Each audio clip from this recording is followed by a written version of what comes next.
Assalamualaikum warahmatullahi wabarakatuh. Baik, teman-teman.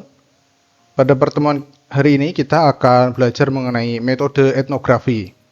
Teman-teman, nanti kita akan belajar mengenai yang pertama, pengertian etnografi itu apa, kemudian apa sih teknik etnografi itu, kemudian bagaimana proses dari etnografi ini bekerja ketika kita di lapangan, dan juga ada contoh-contohnya yang akan saya berikan di dalam praktik saya ketika melakukan penelitian di lapangan dengan metode etnografi. Teman-teman, ini adalah salah satu karya saya yang baru terbit 2024 kemarin, tanggal 6 Mei.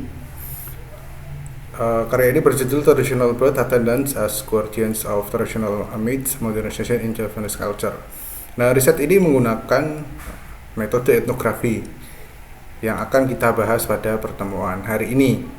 Nah, kurang lebih riset yang terbit di jurnal Scopus Q2 ini menceritakan tentang pengalaman saya ketika mempunyai seorang bayi. Itu saya mengamati istri saya yang sedang hamil, begitu, sampai dia melahirkan dan jadilah anak, begitu.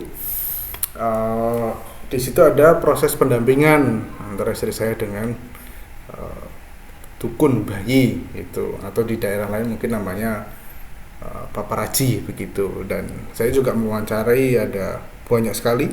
Ini saya terangkan di sini informannya berapa, dan saya melakukan observasi partisporis terlibat.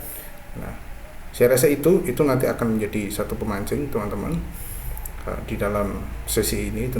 Baik, selanjutnya kita akan membahas mengenai pengertian etnografi. Istilah etnografi ini secara harfiah berarti penggambaran bangsa. Nah, artinya etnografi ini digunakan untuk menggambarkan atau mendeskripsikan sebuah bangsa tertentu. Dan istilah ini, teman-teman, lahir di kalangan antropologi atau para antropolog untuk membedakan, menggambarkan suatu bangsa dari ilmu tentang bangsa-bangsa atau etnologi itu sendiri.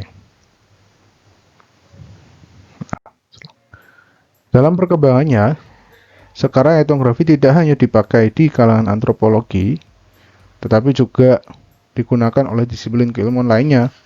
Nah, barangkali teman-teman mendengar ada istilah etnomatematika, kemudian ada etnografi ruang kelas, ada kolase agraria, dan etnografi pendidikan merdeka, gitu kan. Nah, etnografi ini juga dipakai di dalam beberapa ilmu, bukan hanya antropologi itu sendiri. Selanjutnya, di dalam buku berjudul Metode Etnografi karya James Spradley itu menyebut bahwa etnografi merupakan suatu bangunan yang meliputi teknik penelitian, kemudian teori etnografis, kemudian juga ada deskripsi kebudayaan. Nah, ketiganya ini menjadi satu kata kunci yang ada di dalam metode etnografi itu. Selanjutnya, etnografi dipakai untuk menyebut dua hal yang berbeda meskipun terkait erat. Maksudnya apa? Jadi etnografi itu disebut sebagai teknik atau metode penelitian atau metode pengumpulan data. Nah, seperti yang gambar kiri nih, ada seorang antropolog sedang mencatat, mewawancarai dua orang nih, gitu, antropolognya yang berkacamata. Dia datang ke suatu wilayah untuk mengamati suatu masyarakat, dia mencatatnya, begitu. Dia mewawancarai, dia mengamati apa yang ada di sekelilingnya, dia membawi, merasakan suasananya seperti apa. Nah, sementara yang kedua, ada metode penulisan hasil penelitian. Nah, sebelah kanan ini adalah sebuah buku, teman-teman. Judulnya Etnografi Pembangunan Papua, karya Dr. Insinyur Mulyadi MSI. Nah, ini adalah karya etnografi. Jadi etnografi itu adalah cara mencari data. Dia juga disebut juga sebagai bentuk buku atau hasil dari kejawantahan atau hasil dari hasil riset itu. Begitu. Nah, ini gambaran penelitian etnografi yang dilakukan oleh Malinowski terhadap penduduk asli Kepulauan Trobriand pada tahun 1918. Nah, orang Malinowski itu datang ke suku Trobriand. Saya sengaja sensor, ya sebetulnya nggak perlu disensor karena ini mata kuliah antropologi ya. Tapi kan teman-teman mungkin agak tabu. Nah, ini menjadi hal yang menarik ketika seorang antropolog itu meneliti. Tapi, kira-kira apa yang menjadi kegelisahan teman-teman melihat gambar ini?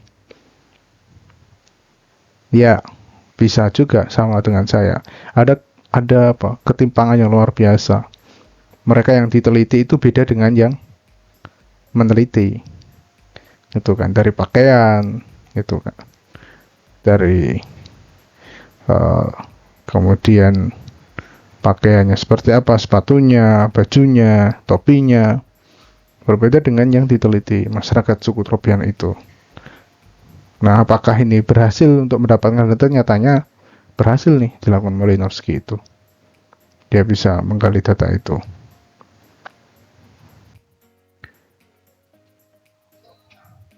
Nah, Spratly itu tadi di dalam bukunya yang sama, seorang etnografer atau orang yang meneliti tadi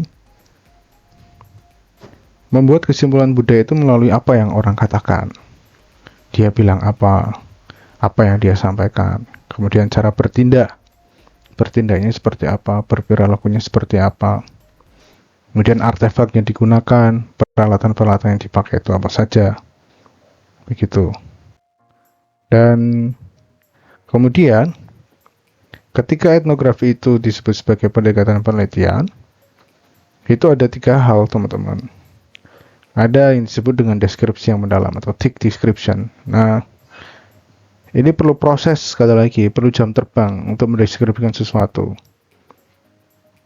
Selanjutnya ada observasi partisipatoris, observasi yang terlibat. Gitu. Nggak sebatas mengamati saja, tapi juga ada observasi partisipatoris. Dan yang ketiga adalah wawancara mendalam.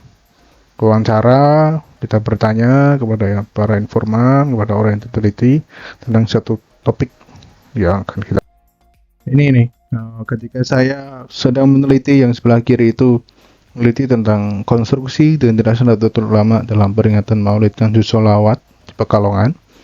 Kalau teman-teman tahu Habib Lutfi, nah itu Maulidnya Habib Lutfi. Saya berpakaian seperti santri, gitu, karena para informan saya itu santri. Teman-teman bisa melihat itu. Yang pakai baju putih, yang pakai kaos, itu semuanya pakai sarung. Maka saya pakai baju koko, pakai peci, pakai sarung, begitu.